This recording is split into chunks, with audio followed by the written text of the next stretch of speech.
ये next chapter विधानसभा का है। इसमें देखते हैं इससे संबंधित जो सवाल बनेंगे। राज्य विधानसभा का गठन संविधान के किस अनुच्छेद के तहत किया गया? यह किया जाता है अनुच्छेद 170 में विधानसभा का गठन है। भारतीय संविधान के निम्नलिखित अनुच्छेदों में कौन सा राज्य की विधानसभाओं के निर्वाचन का प्रावधान करता है? अनुच्छेद 170। भारत के किसी राज्य की विधानसभा में अधिकृत कितने सदस्य हो सकते हैं? 500। किसी राज्य विधानसभा के सदस्यों की संख्या न्यूनतम कितनी हो सकती है? 60। Question number 5।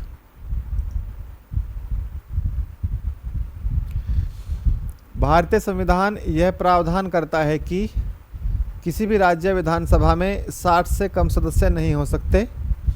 निम्नलिखित में से कौन सा राज्य इसका अपवाद है? सिक्किम। निम्नलिखित में से कहाँ विधानसभा अस्तित्व में नहीं है? लक्षद्वीप में। उस संघ राज्य का नाम बताइए जहाँ निर्वाचित विधानसभा एवं मंत्रिपरिषद है। पुदुचेरी। भारत के किन किन संघ शासित क्षेत्रों में विधानसभा अस्तित्व में है? दिल्ली और पांडिचेरी में विधानसभा अस्तित्व में है।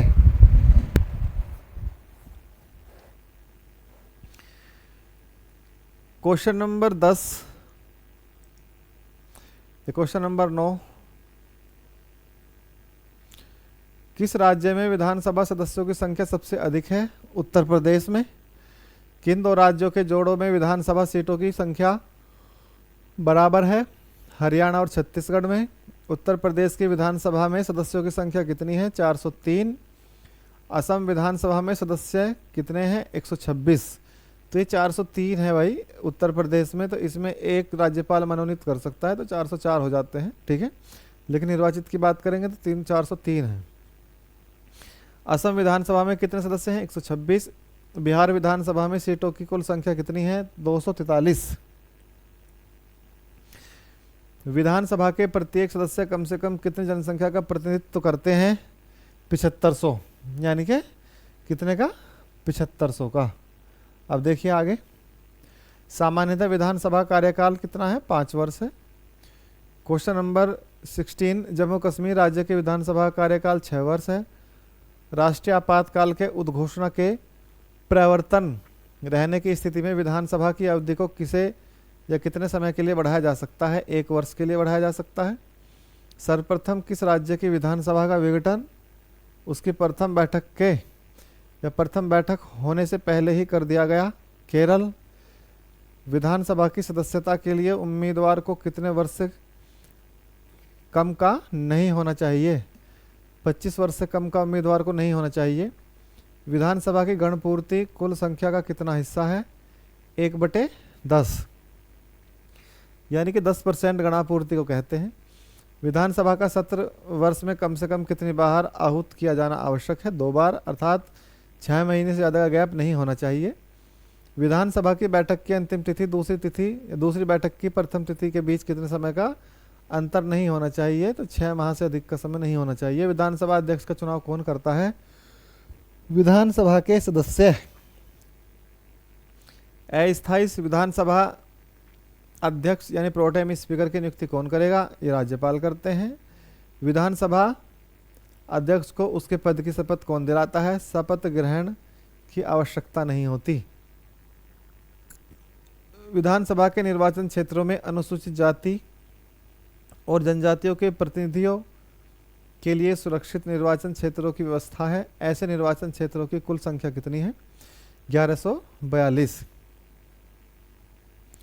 Question number 27।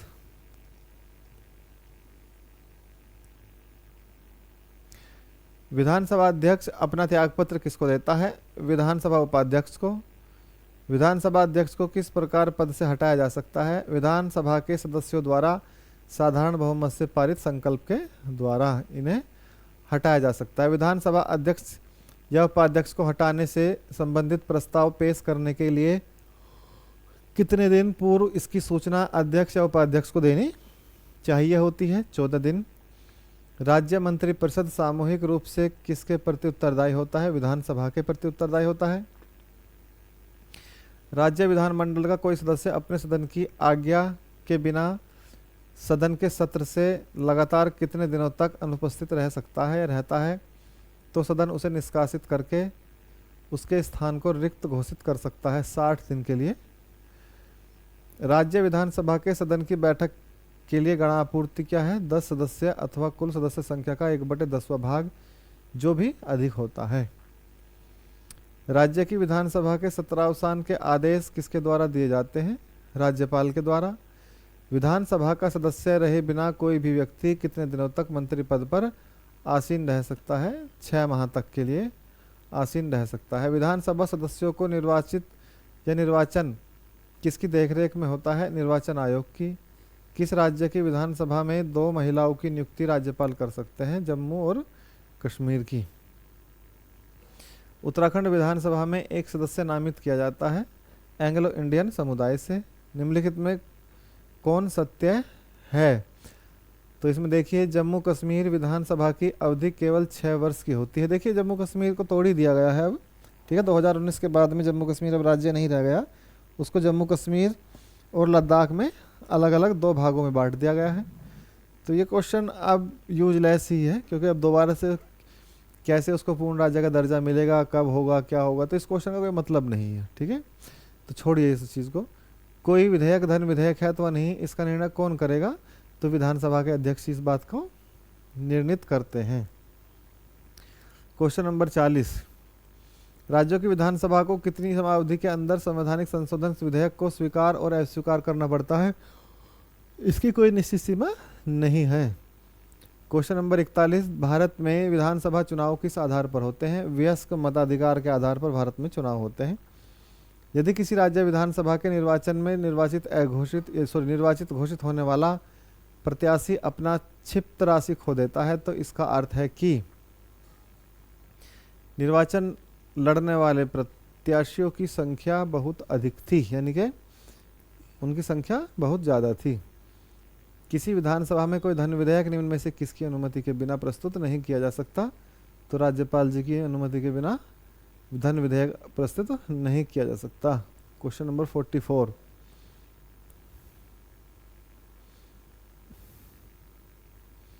राज्य में मनी बिल प्रस्तुत किया जा सकता है केवल विधानसभा में। विधानसभा में किसी दल के निर्वाचित सदस्यों के दल बदल पर निम्नलिखित में से किसने प्रतिबंध लगाया है? संविधान का 52वां संशोधन कानून। राज्य विधानसभाओं में आंग्ल भारतीय समुदाय के लिए प्रतिनिधित्व का प्रावधान भारत के संविधान के किस अनुच्छेद द्वारा किया गया है? अनुच्छेद 333। बिना विधानसभा के सदस्य निर्वाचित हुए कोई मंत्री कितने समय तक पद पर बना रह सकता है? 6 माह तक। राज्य विधानसभा लोकसभा में महिलाओं के लिए आरक्षण बिल में कितने आरक्षण की बात कही गई है? तो 33% आरक्षण की बात इसमें कही गई है, ठीक है। अब देखिए, अगला जो चैप्टर है वो विधान परिषदों से संबंधित है। तो इसमें विधान परिषद नहीं, आयोग और परिषदों की बात कही गई है। तो इस स्टेट से संबंधित जो है उससे, तो देखिए, क्षेत्रीय परिषदों का गठन किसके द्वारा किया जाता है? राष्ट्रपति के द्वारा क्षेत्रीय परिषदों का गठन किया जाता है। सामान्यतः किसी क्षेत्रीय परिषद की अध्यक्षता कौन करता है? केंद्रीय गृह मंत्री। तो केंद्रीय गृह मंत्री इनकी अध्यक्षता करेंगे। क्षेत्रीय परिषदों का सर्जन हुआ है, जो इनका सर्जन हुआ है संसदीय कानूनों के द्वारा इनका सर्जन हुआ है। जोनल काउंसिल यानी क्षेत्रीय परिषदें क्या है? परामर्शदात्री इकाइयां हैं। क्षेत्रीय परिषदों के गठन के संबंध में किस वर्ष प्रावधान किया गया? 1956 ईस्वी में। राज्य पुनर्गठन अधिनियम 1956 की धारा 15 के अनुसार भारत में कितने क्षेत्रीय परिषदों का गठन किया जाना था? ये 4 है, यानी कि आंसर इज ए। वर्तमान समय में भारत में कितने क्षेत्रीय परिषदें कार्यरत हैं? 5। सुमेलित कीजिए। उत्तर क्षेत्रीय परिषद, तो उत्तर क्षेत्रीय परिषद है तो सिंपल सी बात है नई दिल्ली ही होगी। मध्य, तो मध्य में इलाहाबाद, पूर्वी कोलकाता, पश्चिमी मुंबई और दक्षिणी जो है चेन्नई, ठीक है। तो क्वेश्चन नंबर 14, 15 आगे देखिए। तो 1 2 3 4 5। अंतर्राज्यीय परिषद यानी इंटर स्टेट काउंसिल का गठन संविधान के किस अनुच्छेद के अंतर्गत है? तो अनुच्छेद 263 में, अनुच्छेद 263 में इसका व्यवस्था की गई है। अंतर्राज्यीय परिषद का निर्माण होता है संवैधानिक प्रावधान के द्वारा। निम्नलिखित में से किस आयोग समिति ने अंतर्राज्यीय परिषद के गठन की सिफारिश की थी?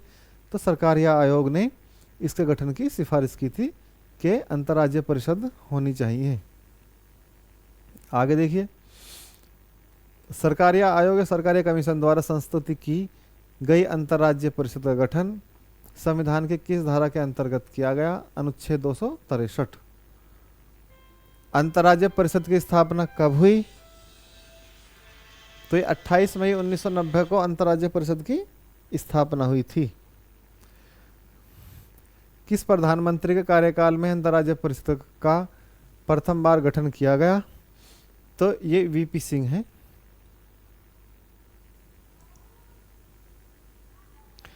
अंतर्राज्यीय परिषद की 7वीं बैठक में महत्वपूर्ण निर्णय क्या लिया गया था? राज्यपाल सक्रिय राजनीति में न लौटे। अंतर्राज्यीय परिषद की नियुक्ति कौन करता है? राष्ट्रपति। राष्ट्रपति द्वारा नियुक्त अंतर्राज्यीय परिषद का प्रमुख कार्य क्या है? राज्यों के मध्य उत्पन्न विवादों की जांच करना और उन पर परामर्श देना, कुछ या सभी राज्यों के अथवा एक से अधिक राज्यों के समान हित से संबंधित विषयों की जांच कर विचार विमर्श करना, उपयुक्त विषयों विशेषकर इनसे संबंधित नीति और कार्य के बेहतर समन्वयकारी सिफारिश करना। तो देखिए सभी हैं इसमें। सुपर कैबिनेट की संख्या किसे दी जाती है? सुपर कैबिनेट की संख्या योजना आयोग, ये जब योजना आयोग था तब की बात है, ठीक है। उसके बाद ये जब योजना आयोग ही नहीं है तो ये क्वेश्चन भी यूजलेस हो जाता है। योजना आयोग क्या है? परामर्शदात्री संस्था है। योजना आयोग का स्वरूप क्या है? परामर्शदात्री संस्था। योजना आयोग एक असंवैधानिक निकाय है। इसे असंवैधानिक नहीं कह सकते, इसे गैर संवैधानिक कहना चाहिए। असंवैधानिक का मतलब थोड़ा नेगेटिव शब्द है। निम्नलिखित में से कौन संविधानेतर संस्था है? योजना आयोग, बिल्कुल। निम्नलिखित में से कौन सा एक संविधान का अंग नहीं है? तो योजना आयोग ही इसमें आंसर होगा। संविधान के बहिरंग में उपस्थित एकात्मक तत्व का उदाहरण क्या है? तो योजना आयोग है। निम्नलिखित में से कौन सा एक संवैधानिक निकाय नहीं है? तो संवैधानिक निकाय नहीं है वो क्या है? योजना आयोग है। संविधानेतर और विधि बाह्य निकाय है वो कौन है? राष्ट्रीय एकता परिषद, राष्ट्रीय विकास परिषद, योजना आयोग, उपयुक्त सभी। योजना आयोग में या योजना आयोग से सर्वाधिक प्रभावित हुआ है वित्त आयोग। योजना आयोग ने संघवाद को निरस्त कर दिया है, यह किसका विचार है? अशोक चंद्रा। योजना आयोग की स्थापना किस वर्ष की गई थी? 1950 में। योजना आयोग की जगह नीति आयोग की स्थापना 2015 में कर दी गई है। अब आगे देखिए क्वेश्चन नंबर 31। 1950 में भारत में योजना आयोग की स्थापना कब की? केंद्रीय मंडल या केंद्रीय मंत्रिमंडल के एक प्रस्ताव के द्वारा। 1950 में योजना आयोग का गठन निम्न में से किसके संकल्प द्वारा किया गया? संघीय मंत्रिमंडल। योजना आयोग किस क्षेत्र में कार्य करता है? भारतीय अर्थव्यवस्था के लिए। भारत में पंचवर्षीय योजना बनाने की जिम्मेदारी किसकी है? योजना आयोग की। योजना आयोग का प्रमुख कार्य क्या है? योजना की तैयारी करना। योजना आयोग का अध्यक्ष कौन होता है? प्रधानमंत्री। योजना आयोग का पदेन सभापति कौन होता है? प्रधानमंत्री। भारत के योजना आयोग के संबंध में निम्नलिखित में से कौन सा कथन सही है? तो इसमें सभी सही है, निम्नलिखित कौन सा कथन सही नहीं है? भारत में नियोजन के लिए सर्वोच्च निकाय योजना आयोग है। देखिए अब योजना आयोग है ही नहीं तो इससे संबंधित सवाल पूछेगा भी नहीं, क्योंकि 2004 में क्वेश्चन पूछे गए थे। उसके बाद में 2015 में योजना आयोग को खत्म कर दिया गया। तो योजना आयोग के प्रथम उपाध्यक्ष गुलजारी लाल नंदा। अब आगे देखिए नीति आयोग के विषय में, तो नीति आयोग के विषय में देख लेते हैं। नीति आयोग के विषय में लिखित कौन सा कथन सही नहीं है? इसमें एक पूर्णकालिक अध्यक्ष होता है, यही सही नहीं है। योजना आयोग का उपाध्यक्ष किसके समकक्ष होता है? कैबिनेट मंत्री के। Question number 44। निम्नलिखित में से कौन सा एक संविधानेतर है? नीति आयोग। निम्नलिखित में से कौन सर्वोच्च मंत्रिपरिषद के नाम से जाना जाता है? राष्ट्रीय विकास परिषद। राष्ट्रीय विकास परिषद का अध्यक्ष कौन होता है? प्रधानमंत्री। प्रधानमंत्री, यूनियन कैबिनेट मंत्री, मुख्यमंत्री, मंत्रिपरिषद सभी सदस्य होते हैं राष्ट्रीय विकास परिषद के। आगे देखिए राष्ट्रीय विकास परिषद का सदस्य राष्ट्रपति नहीं होता। राष्ट्रीय विकास परिषद के सदस्य निम्न में से कौन होते हैं? उपयुक्त सभी। पंचवर्षीय योजना का अंतिम अनुमोदन राष्ट्रीय विकास परिषद। पंचवर्षीय योजनाओं के मसौदे को अंतिम रूप से कौन स्वीकृति प्रदान करता है? राष्ट्रीय विकास परिषद। राष्ट्रीय विकास परिषद का मुख्य संबंध पंचवर्षीय योजना के अनुमोदन से है। भारत की पंचवर्षीय योजना अंतिम रूप से अनुमोदित की जाती है राष्ट्रीय विकास परिषद के द्वारा। तो इसमें क्या है, ए और आर दोनों सही हैं और ए की व्याख्या करता है। तो भारत में राज्यों के बीच सहयोग और समन्वय प्राप्त करने के लिए निम्नलिखित में से कौन सी संविधानेतर है? ठीक है, तो केवल 4 अंतर्राज्यीय परिषद। भारतीय राजनीति के संदर्भ में निम्नलिखित में से कौन सा एक कथन सही है? राष्ट्रपति संसद के दोनों सदनों के सत्राधीन न होने पर अध्यादेश जारी कर सकते हैं।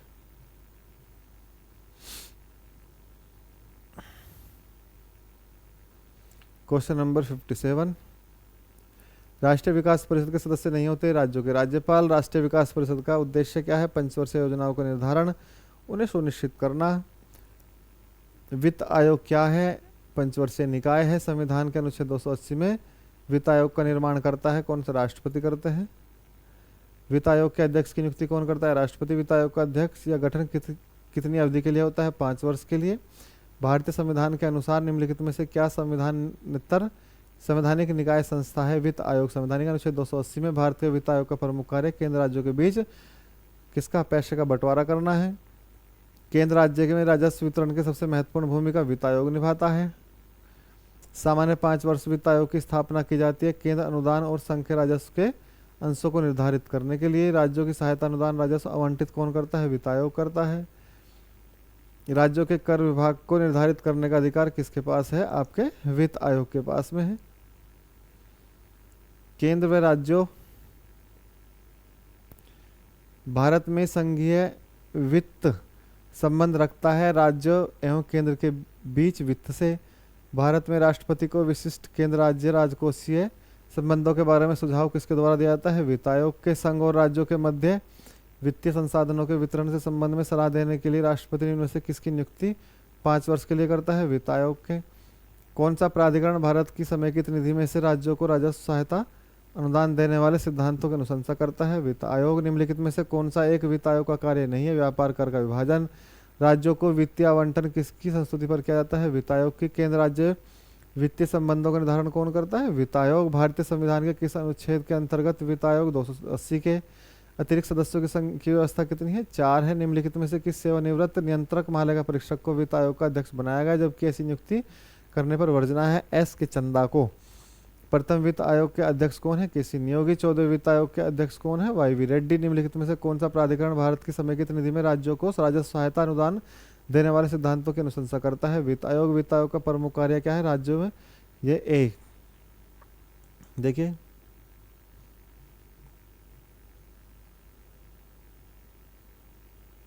केंद्र राज्य के बीच धन के बंटवारे के संबंध में कौन राय देता है? वित्त आयोग। संविधान के किस अनुच्छेद द्वारा अखिल भारतीय सेवाओं का प्रावधान क्या है? आपके अनुच्छेद 312 में। संविधान के किस अनुच्छेद द्वारा लोक सेवा को संरक्षण प्रदान किया गया है? अनुच्छेद 311 में। अखिल भारतीय सेवाओं का सर्जन कौन करता है? संघ लोक सेवा आयोग। संविधान के किस अनुच्छेद के अंतर्गत राज्यसभा ने अखिल भारतीय प्रशासनिक सेवाओं की रचना प्रस्तावित कर सकती है? अनुच्छेद 312। क्या राज्य में संयुक्त राज्य अमेरिका की भांति लोक सेवाओं का विभाजन है? नहीं। भारत में किस प्रकार की प्रशासनिक सेवाएं हैं? प्रांतीय सेवाएं, अखिल भारतीय सेवाएं, दोनों ही हैं इसमें। ठीक है। निम्नलिखित में से कौन अखिल भारतीय सेवा नहीं है? भारतीय ऑडिट अकाउंट सेवा। अब वैसे ये भारतीय ऑडिट और अकाउंट सेवा है। अखिल भारतीय सेवा में, अच्छा अखिल भारतीय सेवा की बात कर रहे हैं तो आगे देखिए, अखिल भारतीय सेवा में सम्मिलित नहीं है भारतीय विदेश सेवा, अखिल भारतीय सेवा नहीं है। भारतीय विदेश सेवा अखिल भारतीय सेवा नहीं है। भारतीय राजस्व सेवा 1961 तक अतिरिक्त अखिल भारतीय सेवा की स्थापना नहीं की गई थी। तब से अब तक अखिल भारतीय सेवा की सूची में शामिल नई सेवा कौन सी है? 1, 2, 3, 4, 5, 6 सभी ही इसमें शामिल की गई हैं। भारतीय लोक प्रशासन संस्था की स्थापना कब हुई है? तो 1954 में। भारतीय पुलिस सेवा का प्रशिक्षण कहाँ पर है? हैदराबाद में। अखिल भारतीय सेवाओं की नियुक्ति की जाती है राष्ट्रपति के द्वारा। सिविल सेवाओं का भारतीयकरण किया गया लॉर्ड लेटन के द्वारा। अखिल भारतीय सेवा का गठन कर सकता है संसद। आईएएस और आईपीएस को समाप्त करने की सिफारिश किसने की थी? राजमन्नार आयोग ने। संविधान का कौन सा अनुच्छेद संघ लोक सेवा आयोग से संबंधित है? अनुच्छेद 315 से। संविधान के किस अनुच्छेद में वह देश कौन सा है जिसने सिविल सेवा के प्रतियोगी परीक्षा को पहले शुरू किया? चीन ने। संघ लोक सेवा आयोग का प्रमुख कार्य भर्ती है। संघ लोक सेवा आयोग पर अपना प्रतिवेदन किसको सौंपता है? राष्ट्रपति को। अध्यक्ष और इसके अलावा कितने सदस्य हैं? 9। इसकी नियुक्ति कौन करता है? राष्ट्रपति। संघ लोक सेवा आयोग अध्यक्ष का अपना त्यागपत्र किसको देगा? राष्ट्रपति को। संघ लोक सेवा आयोग के अध्यक्ष की पदावधि कितनी होती है? 6 वर्ष और 65 वर्ष की आयु। संघ लोक सेवा आयोग के अध्यक्ष को कितना पैसा मिलता है, इसको आप अपडेट कर लेंगे। संघ लोक सेवा आयोग के सदस्यों की संख्या को निर्धारित करने की शक्ति राष्ट्रपति को है। संघ लोक सेवा आयोग के सदस्यों की नियुक्ति कौन करता है, लोकसभा का अध्यक्ष। संघ लोक सेवा आयोग के सदस्य अपने त्यागपत्र किसको सौंपते हैं, राष्ट्रपति को। संघ लोक सेवा आयोग के सदस्य की पदावधि कितनी होती है, 6 वर्ष और 65 वर्ष।